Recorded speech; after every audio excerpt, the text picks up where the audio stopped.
আসসালামু আলাইকুম গাইস, কেমন আছেন সবাই? আজকে শুক্রবার, আমার গোসল করতে অনেক লেট হয়ে গেছে, নামাজ পড়তে যেতে হবে। কিচ্ছু করার নাই, অনেক লেট হয়ে গেছে গোসল করতে করতে। আমি বুঝি নাই যে এত তাড়াতাড়ি নামাজ শুরু হয়ে যাবে, কারণ বাংলাদেশ টাইম আর এখানের টাইম তো অনেক আলাদা।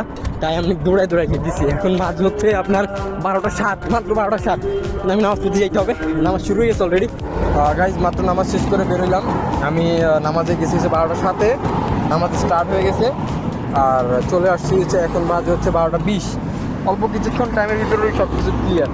এটা আমি ফার্স্ট টাইম বুঝি নাই, কারণ আমি বাংলাদেশ ছিলাম।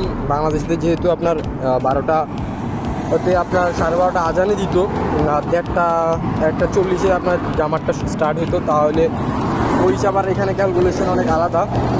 তো আমি আজকে ফার্স্ট টাইম জুমার নামাজ পড়ছি, তো আমার বিদেশ লাইফে আমি আজকে ফার্স্ট টাইম জুমার নামাজ এখানে পড়লাম। তো আমি নেক্সট টাইম আশা করি আমি ভুলে যাবো সব কিছু সুন্দর কীভাবে কী করতে হবে না করতে হবে, আগে থেকে কাজ শেষ করে রাখবো। শেষ করে বাসার দিকে আসার সময় এই যে একটা পাখির ডিম দেখলাম, পিঁপড়া খাইতেছে। ওটা উপর থেকে পড়ছে, কিন্তু উপরে কোনো পাখির বাসা নেই, আমি দেখতেছি না। এটা কি পাখি নিয়ে যাওয়ার সময় মনে হয় পড়ছে হয়তো বা।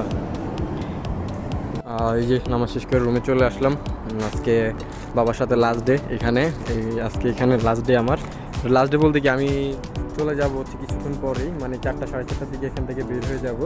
আশা করি সবাই আমার জন্য দোয়া করবেন যে আমার নতুন বাসা যেখানে হোক বা আমার কাজের স্থান যেখানে হোক, আমি এখনো শিওর বলতে পারতেছি না আমার কী কাজ কী আসলে। আশা করি ওইখানে গেলে জানতে পারবো। সবাই দোয়া করবেন যে এই কাজটা ভালো পাই আর সব কিছু ঠিকঠাক করে থাকে। অন্যান্য দিনের তুলনায় আছে কিন্তু রোদের তাপ অনেক কম, যেহেতু এখানে শীতকাল চলে আসতেছে, এর জন্য রোদের তাপমাত্রা অনেক কম। তো আশা করি আপনাদের ভালো লাগবে।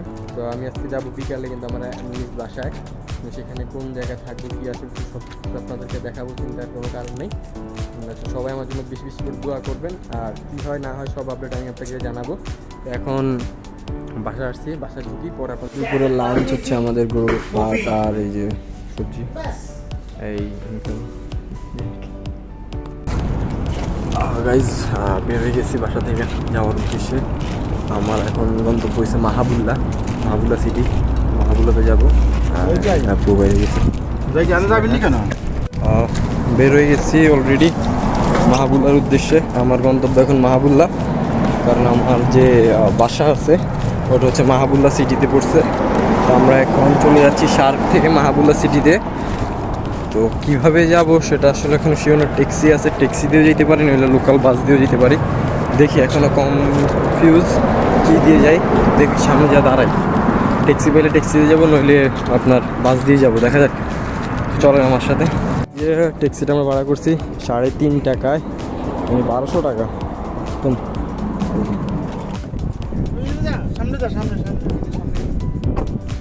হ্যাঁ, এই যে গাড়িটা ভাড়া করলাম 3.5 টাকায়।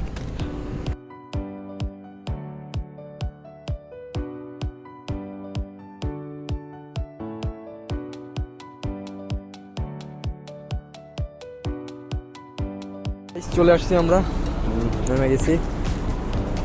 এই যে পিছনে যে হোটেলটা দেখতেছেন, এই হোটেলে আমাদের এখানে লোকেশন দিয়েছে, আমাদের এখানে থাকতে বলছে। আমরা এখানে নামছি, এবার আমরা ওনাকে কল দিব, কল দিয়ে কই যাই, আমার রুম কোনটা সেটা বুঝিয়ে দিবে। আমার এক পাকিস্তানি ভাইয়ের সাথে আসছি, ওনার সাথে সারা রাস্তা কথা বলতে উঠে আসছে, অনেক ভালো লাগছে ওনার কথাবার্তা সব কিছুই। তো এখন বাসা খুঁজতে হবে, কোন বাসা, এখানে অনেক বিল্ডিং।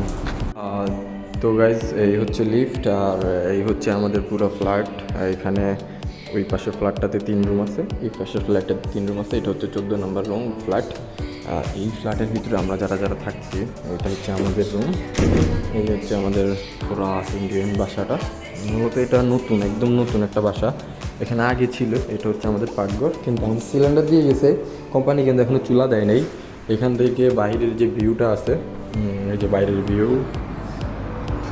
এটা হচ্ছে পাকঘর থেকে বাইরের ভিউ দেখা যাচ্ছে। আর এখানে আপনি যদি দেখতে পাচ্ছেন, এখানে একটা ওয়াশরুম আছে, একটা ওয়াশরুম, এখানে 3 জন থাকে অলরেডি। এখানে একটা ওয়াশরুম আমাদের, এখানে এক আঙ্কেল আছে। আর এটা হচ্ছে আমাদের রুম, এই যে এটা আমার রুম, এটা ভাইয়া এখানে আরেকজন থাকে। আর আমাদের রুম থেকে এটা ভিউ হচ্ছে এরকম অবস্থা। এই যে এটা হচ্ছে আমাদের রুমের ভিউ। তো দেখলেন তো আমাদের রুমটা কী অবস্থা, কেমন আছে বিষয়। এই হচ্ছে মূলত আমাদের বাসার যেটা আছে সেটা, এটা হচ্ছে কোম্পানির বাসাতে আমরা থাকতেছি অলরেডি এখন এই মুহূর্তে ইনস্ট্যান্ট। কিন্তু আমার কাছে মনে হচ্ছে যে এই বাসাটা আমাদেরকে রাখবে না, আমাদের এখান থেকে চেঞ্জ করে দিবে। আর কালকে থেকে আমাদের ডিউটি, কালকে থেকে যেহেতু আমাদের ডিউটি, কালকে সকাল 6টা বাজে আমাদের ডিউটি। আমাদের ডিউটিটা হচ্ছে ইউনিভার্সিটিতে একটা জব। তো আমরা সাথে থেকে সব কিছু ডিটেলসে দেখাবো, কী হয় কী আসলে, সেটা আমাদের রুমটা দেখাই আমি আপনাদেরকে। গাইজ আমরা রুমে আসছি, রুমে এসে রুমে উঠছিলাম। এখন রুমে একদম নতুন, তো আমাদের কম্বল টম্বল খাবার ব্যবস্থা কোনো কিছু নেই। কিন্তু এখন মনে করেন যে আপনার আমরা যাচ্ছি কম্বল কেনার জন্য। এখানে একটা মার্কেট আছে এই পাশে। আর এই জায়গায় যেটা আমার রুমমেট হচ্ছে এই ভাইয়া, আর ওই যে ব্যাগ কাঁধে যেটা উনি, এই দুইজন আমার রুমমেট। আর এই আমার আব্বু আর ওনাদের ভাই সেইজন। আমরা মার্কেটে যেতেছি কম্বল দেখার জন্য, আমার সাথেই থাকুন।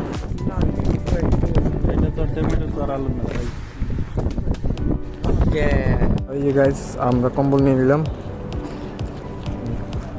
কম্বল আমাদের পড়ছে 4 দিনের কইরা, মানে 4 দিনের মানে 4 1600 টাকা পড়ছে এই কম্বল। 3 কেজি একটা কম্বল পড়ছে 1600 টাকা। আমাদের আরও কিছু টুকটাক কেনাকাটা আছে, ওগুলো কিনতে হবে, কারণ আমাদের নর্মালি চলার জন্য সব কিছু লাগবে এখন এই জিনিসটা। তো আমার বাসা থেকে যাওয়া যাক, লেটস গো। রুমের এখানে হ্যাঁ কবুতরের বাচ্চা খুব সুন্দর, একদম জানলার সাথে কবুতরের দুটো বাচ্চা সুন্দর। ভালো থাকেন, সুস্থ থাকেন, নিজের খেয়াল রাখেন। আমার ইউটিউব চ্যানেলটা সাবস্ক্রাইব করে দেবেন নারিমান রাফিজ, আর আমার ফেসবুক পেজটা ফলো করে দিয়ে নারিমান রাফিজ, শুনুন বেল আইকনটা ক্লিক করে দিয়ে। তো সবাই ভালো থাকেন, সুস্থ থাকেন, নিজেদের খেয়াল রাখেন। আবার দেখা হবে আগামীকালকে নেক্সট ব্লগে। তো দোয়া করেন, নতুন কিছু নিয়ে আসতেছি। আল্লাহ হাফেজ।